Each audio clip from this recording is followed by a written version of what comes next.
আসসালামু আলাইকুম। প্রিয় দর্শক, অন্য মঞ্চের আলাপচারিতায় আপনাদের সকলকে আমন্ত্রণ জানাচ্ছি। একদিন আগে ঢাকার আন্তর্জাতিক অপরাধ ট্রাইব্যুনাল 453 পৃষ্ঠার রায় দিয়েছে। বিশাল বড় রায়। 24 ঘন্টায় এত পৃষ্ঠার রায় পড়ে ওঠা মুশকিল, কিন্তু রায়ের খুঁটিনাটি নজর করলে দেখা যাবে এটি আসলে খুব বড় কিছু নয়। আমরা যারা বাংলাদেশের গত বছরের অভ্যুত্থান নিয়ে জাতিসংঘের মানবাধিকার কমিশনের রিপোর্ট পড়েছি, তারা দেখবেন যে এই রায় তৈরি হয়েছে জাতিসংঘের ওই রিপোর্টকে ভিত্তি করে।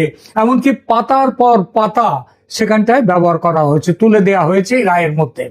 চিফ প্রসিকিউটর তাজুল ইসলাম তার বক্তব্য পেশ করেছেন এই রিপোর্টের ওপর, এই রিপোর্টকে ওপরে, এবং ট্রাইব্যুনালের বিচারকরা ওই রিপোর্টে যা লেখা আছে তাকে একেবারে ধ্রুব সত্য ধরে নিয়ে বিচার করেছেন, রায় দিয়েছেন।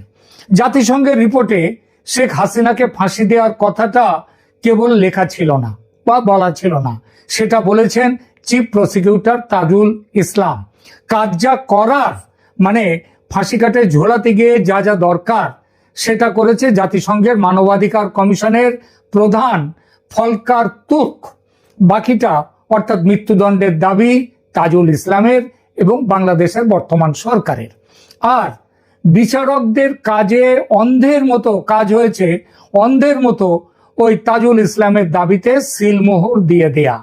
সুতরাং এত বড় রায় পড়তে সময় লাগার কথা নয়, আমারও লাগেনি, কারণ আগেই বলেছি জাতিসংঘের রিপোর্ট পড়া আমার পড়া ছিল।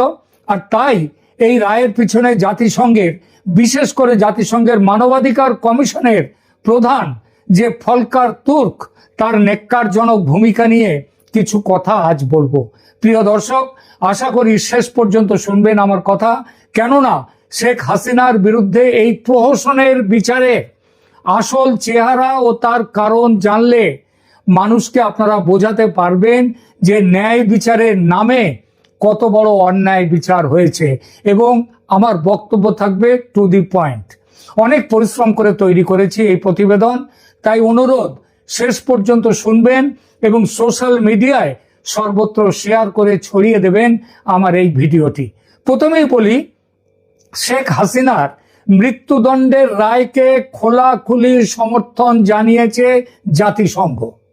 জাতিসংঘের মানবাধিকার বিষয়ক মুখপাত্র রাবিনা সামদাসানি তিনি হাসিনা ও তার স্বরাষ্ট্রমন্ত্রীকে যে মৃত্যুদণ্ড দেয়া হয়েছে এই মৃত্যুদণ্ডের রায়কে সমর্থন জানিয়ে ক্ষতিগ্রস্ত ভুক্তভোগীদের জন্য একটি গুরুত্বপূর্ণ মুহূর্ত হিসেবে অভিহিত করেছেন। অর্থাৎ এই রায় স্বাগত, যারা মার খেয়েছে, মারা গেছে, তাদের কাছে এটা একটা গুরুত্বপূর্ণ মুহূর্ত। তিনি এবং তার বিভাগীয় প্রধান ফলকার তুর্ক যেভাবে ও যে ভাষায় এই সমর্থন দিয়েছেন তার একেবারে উল্টো রাস্তায় হেঁটে আর এক বিখ্যাত আন্তর্জাতিক প্রতিষ্ঠান অ্যামনেস্টি ইন্টারন্যাশনাল একেবারে তুলোধনা করেছে পুরো বিচার প্রক্রিয়াকে এবং সেই সঙ্গে এই রায়কে। সেই আলোচনায় যাওয়ার আগে বলি, জাতিসংঘের রিপোর্ট ও সেই রিপোর্ট তৈরির নেপথ্য কাহিনী। এই রিপোর্টটি তৈরি করেছিল জাতিসংঘের office of the high commissioner for human rights, OHCHR, যার মাথা হচ্ছেন ফলকার তুর্ক। তুরস্কের মানুষ, তুরস্ক মানে যে দেশের প্রেসিডেন্ট এরদোগান, এবং পাকিস্তান ও বাংলাদেশের নতুন বন্ধু এই তুরস্ক এবং তার প্রেসিডেন্ট এরদোগান। বাকিটা পরে বলবো। প্রথমে বলি রিপোর্ট তৈরির গোড়ার কথা। জাতিসংঘের মানবাধিকার কমিশন স্বতঃপ্রণোদিত হয়ে এই রিপোর্ট তৈরি করেনি। তারা এই রিপোর্ট তৈরি করতে নেমেছে অন্তর্বর্তী সরকারের প্রধান উপদেষ্টা মোহাম্মদ ইউনূসের আমন্ত্রণ পেয়ে। মোহাম্মদ ইউনূস গত বছর 28শে আগস্ট চিঠি দেন জাতিসংঘের মানবাধিকার কমিশনকে। জুলাই অভ্যুত্থানে মানবাধিকার লঙ্ঘনের বিষয়ে এক রিপোর্ট তৈরি করার অনুরোধ তিনি জানান জাতিসংঘের ফলকার তুর্ককে। সেই মতো তার রাষ্ট্রসংঘের প্রতিনিধিরা আসেন বাংলাদেশে, রিপোর্ট তৈরি করেন। কতদিন লেগেছে রিপোর্ট তৈরি করতে? 28শে আগস্ট 2024 থেকে তিনি চিঠি পান, তারপর থেকে তার কাজ শুরু হয় এবং এবছর ফেব্রুয়ারির 12 তারিখে এই রিপোর্টটি প্রকাশিত হয়। রিপোর্ট অফিসিয়ালি প্রকাশিত তাহলে কবে হয়েছে? ফেব্রুয়ারি 12 তারিখে। এই অফিসিয়ালি রিপোর্ট প্রকাশিত হওয়ার ঠিক দুদিন আগে অর্ডিন্যান্স জারি করে আন্তর্জাতিক অপরাধ ট্রাইব্যুনালে নতুন সংশোধনী যুক্ত করে শেখ হাসিনা সহ অন্যদের ট্রাইব্যুনালের বিচারের আওতায় আনা হয়। যে প্রক্রিয়ায় আনা হয়েছে সেটা অবৈধ। সেটা নিয়ে আমার এই ভিডিওতে সেই আলোচনা নয়। নতুন বিচারপতিদের নিয়োগ দেয়া হয়, অর্থাৎ অপেক্ষা ছিল জাতিসংঘের কাছ থেকে একটা সুবিধা মতো রিপোর্ট জোগাড় করা, আর সেটা জোগাড় হতেই শেখ হাসিনার মৃত্যুদণ্ডের পাকাপাকি ব্যবস্থা শুরু করে ফেলে বাংলাদেশ সরকার। আপনি প্রশ্ন করতে পারেন, জাতিসংঘের রিপোর্ট কি করে অন্তর্বর্তী সরকার তার নিজের মতো করে তৈরি করবে? সেটা তো তৈরি করেছে রাষ্ট্রসংঘের মানুষ, তারাই করেছেন। তার উত্তরে একটা কথাই বলার, এক ছাত্র নেতাকে বাংলাদেশের রাষ্ট্রসংঘের প্রতিনিধি দলের সঙ্গে জুড়ে দেয়া হয়। কিসের জন্যে? দোভাষীর কাজ করার জন্যে, ভাষাগত, যাতে ভাষাটা তাদের কাছে পরিষ্কার হয়, তথ্য সংগ্রহ, তথ্য লিপিবদ্ধ করার জন্য। এই ছাত্রটি হচ্ছে আসলে রিপোর্টের ডি ফ্যাক্টো রচয়িতা। ইনি তৈরি করেছেন রিপোর্ট, ওই রাষ্ট্রসংঘের প্রতিনিধিরা শুধু খেয়েছে আর ঘুমিয়েছে। এই ছাত্র নেতাটির নাম আরিফুল হক রুমন। আরিফুল হক রুমন, তিনি ছিলেন বাংলাদেশ ইসলামী ছাত্র শিবির ঢাকা বিশ্ববিদ্যালয় শাখার একজন নেতা। এরপর রিপোর্টের নিরপেক্ষতা নিয়ে যদি প্রশ্ন ওঠে, তাহলে কি উড়িয়ে দেয়া যায়? যায় না। আর ওই রুমন, যার নাম করলাম, তিনি নিজেই বলেছেন যে রিপোর্ট তৈরির শুরু থেকে শেষ পর্যন্ত তিনি ছিলেন।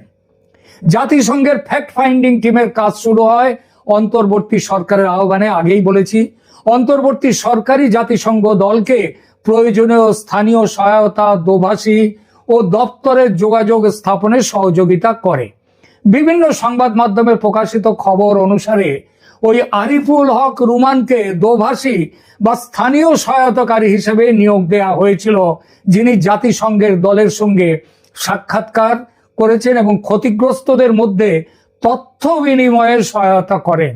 এই রিপোর্ট তৈরির প্রক্রিয়ায় শিবিরের একজন নেতাকে এভাবে সরকারের পক্ষ থেকে যুক্ত করার বিষয়টি প্রকাশ্যে আসার পর প্রশ্ন ওঠে যে চরম ডানপন্থী একটি দলের একজন নেতার সংশ্লিষ্টতা, আবার ওই দলটি শেখ হাসিনাকে উৎখাত করার ব্যাপারে যে অভ্যুত্থান হয়েছিল, সেই অভ্যুত্থানের নেতৃত্বে পরের দিকে পেছন থেকে এসেছিলেন এবং তারপরে এই দলটা এটাকে পুরো তাদের মুঠোর মধ্যে নিয়ে নেয়।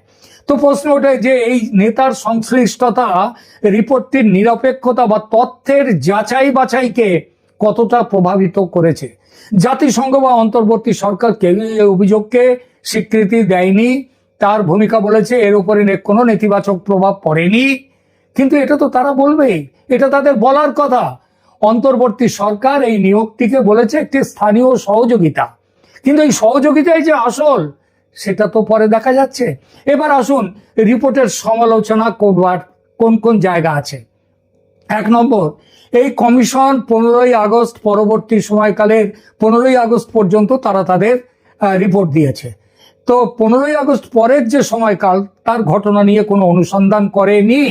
এমনকি 28শে আগস্ট যেদিন সরকার চিঠি দেয় কমিশনকে, সেদিন পর্যন্ত তারা তাদের করেনি, তদন্ত করেনি।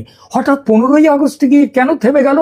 কারণ অন্তর্বর্তী সরকারের অধীনে যে মানবাধিকার লঙ্ঘনগুলো ঘটেছে ওই 15ই আগস্টের পরে, সেগুলো বিশেষ করে হিন্দু সম্প্রদায়, আওয়ামী লীগ সদস্য, মিডিয়া কর্মীদের বিরুদ্ধে প্রতিশোধমূলক সহিংসতা, সেগুলো যাতে বাদ দেওয়া যায়, তার জন্য 15ই আগস্ট পর্যন্ত গিয়ে থেমে গেছে। কেন 15ই আগস্ট গিয়ে থামা হলো সে বিষয়ে কোনো কথা এই রিপোর্টে নেই। এরপরে আসুন প্রত্যক্ষ স্টেট অ্যাক্টর যারা ছিল তাদের অনুপস্থিতিতে।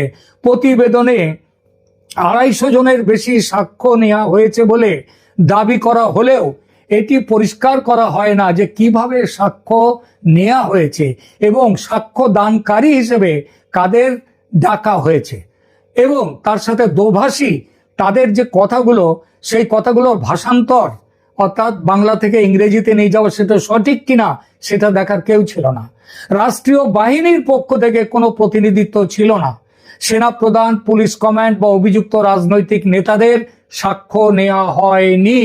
এই অনুপস্থিতি অত্যন্ত গুরুত্বপূর্ণ, কারণ এটি প্রোব যে অনুসন্ধানের পদ্ধতিকে প্রশ্নযুক্ত করে। 3 নম্বরের পরে দেখুন, মৃত্যু সংখ্যার বিষয়ে গুরুত্বপূর্ণ বিসঙ্গতি, মানে মিল নেই। এটি সবচেয়ে গুরুত্বপূর্ণ বিষয়গুলির একটি। জাতিসংঘর দাবি, জাতিসংঘ লিখেছে 1400 মৃত্যু স্বাধীনভাবে যাচাই করা হয়েছে, কিন্তু এজিএফ ফ্যাক্ট চেক এবং প্রথম আলোর সেই সময় প্রথম দিকের তথ্য অনুযায়ী প্রথমে জুলাইয়ে গত বছর 187 থেকে 201 জনের মৃত্যুর ঘটনা বলা ছিল। তারপরে প্রথম আলো বিভিন্ন ক্ষেত্রে পার্থক্য আবিষ্কার করে যেখানে ভূমি বিরোধ বা দুর্ঘটনামূলক মৃত্যুগুলো জুলাই শহীদ হিসেবে ঢুকিয়ে দেওয়া হয়েছে এবং জাতিসংঘ সেগুলোকে তাদের হিসাবের মধ্যে নিয়ে 1400 সংখ্যাটাকে তুলে দিয়েছে। ফরেনসিক রিপোর্টের যে উদ্বেগ আছে, প্রতিবেদনে উল্লেখ করা হয়েছে যে অনেক মানুষের মৃত্যু হয়েছে 7.62 মিলিমিটার গোলার বারুদের গুলির কারণে হয়েছে। অথচ বাংলাদেশের পুলিশ দাবি করে তারা এই ক্যালিবার ব্যবহার করে না। এমনকি বাংলাদেশের একজন বর্তমান উপদেষ্টা, যিনি তখন ছিলেন স্বরাষ্ট্র উপদেষ্টা, তিনি বলেছেন যে বাংলাদেশ পুলিশের এই গুলি ব্যবহার হয় না। তাহলে এই গুলিটা করলো কারা? এবং তারা এই গুলি অন্য কেউ ছুড়েছে। এই অন্য কেউ কারা? সারা বাংলাদেশের মানুষ জানে কে তারা, কিন্তু মানবাধিকার কমিশন এটা জানতে পারলো না, আমল দিল না। আর ওই যে আমার উপদেষ্টার কথা বললাম, তাকে 2 দিন পরেই, মানে ওইটা বলার সাথে সাথেই তাকে ওই দপ্তর থেকে সরিয়ে, স্বরাষ্ট্র থেকে সরিয়ে একটি সাধারণ অকিঞ্চিতকর একটা দপ্তরে তাকে পাঠানো হয়েছে। তারপরে আসুন এক পেশে রিপোর্টিং। প্রতিবাদী, মানে যারা অভ্যুত্থানের সঙ্গে জড়িত, তাদের ক্ষয়ক্ষতি বিস্তারিত একাধিক উদাহরণের সাথে নথিভুক্ত করা হয়েছে। কিন্তু নিরাপত্তা বাহিনীর হতাহত সংখ্যা, পুলিশ, অন্যরা, আনসার বাহিনী, এদের যে হতাহত সংখ্যা হ্রাস কিংবা অনেক সময় একদমই নেই। প্রতিবেদনে মাত্র 44 জন পুলিশ কর্মীর মৃত্যু উল্লেখ করা হয়েছে। সম্পত্তি ধ্বংস করা, আন্দোলনকারীদের সশস্ত্র আক্রমণ করেছে বিভিন্ন সরকারি সংগঠনের ওপরে, মেট্রো রেলের ওপরে, অন্যত্র বেতার কেন্দ্রের ওপরে, সেসব বিষয়ে কোনো কথা নেই।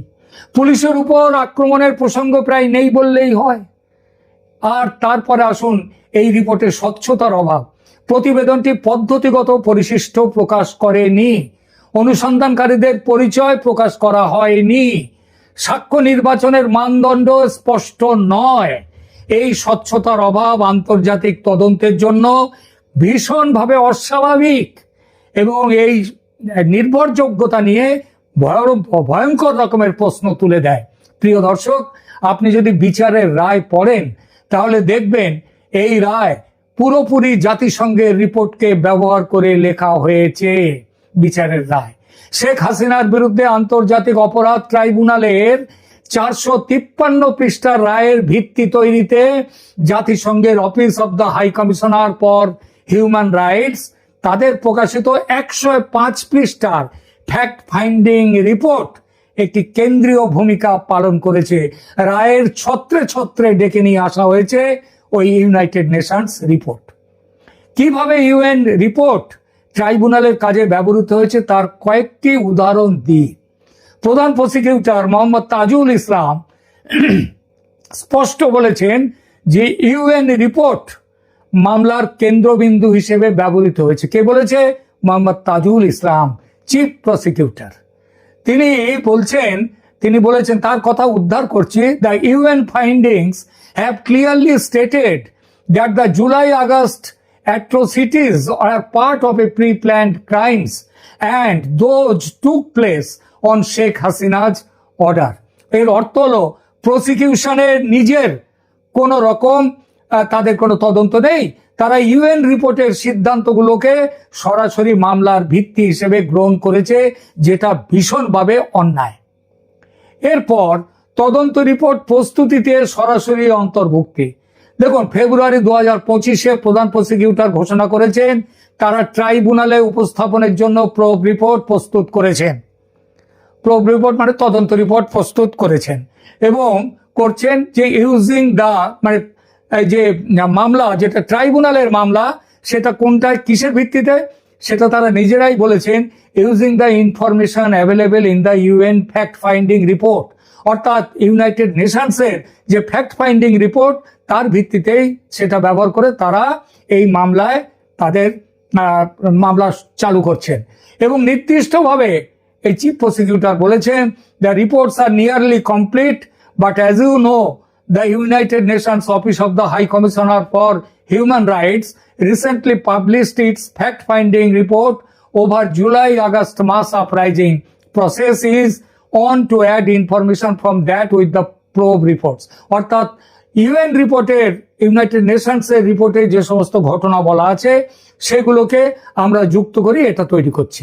এটা নিশ্চিত করে যে ইউএন রিপোর্টের তথ্য সরাসরি ট্রাইব্যুনালের তদন্ত রিপোর্টে যুক্ত করা হয়েছে। এরপর আসুন আন্তর্জাতিক সমালোচনার বিরুদ্ধে, এটা নিয়ে খুব আন্তর্জাতিক সমালোচনা হয়েছে, তার বিরুদ্ধে কি বলছে সরকার এবং ইউএন সেটা শুনুন। দ্য ডিপ্লোম্যাট বিখ্যাত পত্রিকা, তারা রিপোর্টে বলছে যে the ICT is also expected to use the OHCHR report as a defensive measure against any potential international criticism. দেখুন, against any potential international criticism regarding its procedures, এর মানে হলো ট্রাইব্যুনাল জানতো যে তার নিজস্ব পদ্ধতিগত সমস্যা রয়েছে এবং তার বিরুদ্ধে সমালোচনা হবে, তাই ইউএন রিপোর্টকে তারা একটা ঢাল হিসেবে ব্যবহার করেছে। রায়ে ইউএন রিপোর্টের নির্দিষ্ট অবদানটা কি দেখুন, রায়ে বারবার 1400 যে রায়টা দিয়েছেন এই ট্রাইব্যুনালের বিচারকরা, সেখানে বারবার 1400 মৃত্যুর সংখ্যা উল্লেখ করা হয়েছে, যা ইউএন রিপোর্ট থেকে নেয়া। এই সংখ্যা ট্রাইব্যুনালের আখ্যানের কেন্দ্রীয় অংশ হয়ে উঠেছে।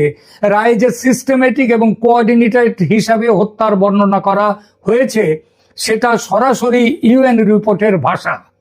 OHCHR রিপোর্ট বলেছিল, there are reasonable grounds to believe that officials of the former government, its security and intelligence apparatus, together with violent elements associated with the former ruling party, committed serious and systematic human rights violation. ট্রাইব্যুনালের এই কথাকে রায়ের মধ্যে পুরোপুরি অন্তর্ভুক্ত করা হয়েছে। অর্থাৎ আর এরপরে দেখুন, তার মানে দেখা যাচ্ছে যে আইসিটি মানে ইন্টারন্যাশনাল ক্রাইমস ট্রাইব্যুনালেতে 54 জন সাক্ষীকে উপস্থাপিত করা হয়েছিল। এর মধ্যে অনেকেই ওই যাদেরকে ইউনাইটেড নেশনসের সাক্ষীতে যাদেরকে ডাকা হয়েছিল তাদেরকেও এখানে ডাকা হয়েছে। তাই একই লক্ষ্যে তদন্ত এখানে ট্রাইব্যুনালের এখানেও তাদেরকে নিয়ে আসা হয়েছে। এর অর্থ হলো ইউএন রিপোর্ট এবং ট্রাইব্যুনাল টেস্টিমনি একে অপরকে মজবুত করেছে, যদিও এটি একটি সম্ভাব্য সমস্যা তৈরি করে যে একই ভিকটিমদের কেন দু জায়গাতে নিয়ে এসে প্রশ্ন করা হলো, তাদের কথাই শুধু বলা হলো কেন। এরপরে দেখুন, ট্রাইব্যুনাল একটা গ্যাং অফ 4 বা কোর কমিটির ধারণা তৈরি করেছে, যা নেতৃত্বের ত্রিমুখী কাঠামো দেখায়। এই ধারণা এটা আবার ইউএন রিপোর্টের সিস্টেমেটিক এবং কোঅর্ডিনেটেড যে কাজ অনুসন্ধান তার উপর ভিত্তি করে তৈরি করা হয়েছে। তৃতীয়ত আরো একটা ব্যাপার হচ্ছে প্রসিকিউশনের যুক্তির অংশ। চিফ প্রসিকিউটর তাজুল ইসলাম তার সমস্ত কথার মধ্যে ইউনাইটেড নেশনস রিপোর্টের সূত্রগুলো উদ্ধার করেছেন, সেখানকার কথা বলেছেন যে coordinated, wide spread and systematic ছিল আক্রমণ শেখ হাসিনার আমলের। এটা ঠিক ইউনাইটেড নেশনসের ওই রিপোর্টের ভাষা।